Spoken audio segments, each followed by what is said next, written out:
شغل لكم لها المها إلى وأن تكني لما مقلي كرو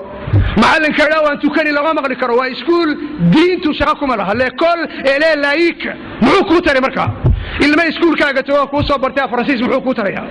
ku tari iskuul markuu dhameeyay sigaar buu ku keenay jaad buu ku keenay badacad buu ku keenay gabadh buu soo ureeyay inaba soo ureeyay muxuu ku tari Faransiis baad u dirtay khamri iyo sigaar buu kula soo noqday muxuu ku waafaqaya marka ilmaan isku dheeli tireen cilmi iyo dadnimo iimaan iyo dadnimo haduu leeyahay muxuu ku tari marka ماذا يفيد لك وماذا سيفيد لأمته هذه محو كتري ومدادنا محو تري ilmaha in la dhiso cilmigiisa iyo aqoontiisa dadnimadiisana in la dhiso ilma ilaahay yaqaana nabi muhammad yaqaana sallallahu alayhi wasallam diinta ilaahay yaqaana maxay noo diiday iskuuladana saacad rasmi oo ubadka la xadiiso diinta laga hadlo maxay iskuulka diiday maxaa manciyay waanu baahanay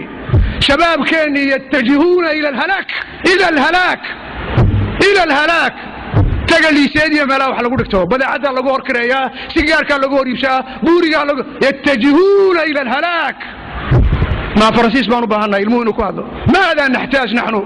ماذا نحتاج هل نحتاج إلى الفرنسية أو الإنجليزية أو العربية أم نحتاج إلى إنسان مواطن صالح منتج نحن بهنا ماذا نحتاج quel est le citoyen que nous avons besoin un citoyen intègre waxaanu baahanahay iskuulku inuu soo saaro qof wax kala garanaya adduunkana dhisan aakhirana dhisan ayaanu baahanahay Abdul Qadir al-Kaylani rahmatullahi alayhi al-i'dad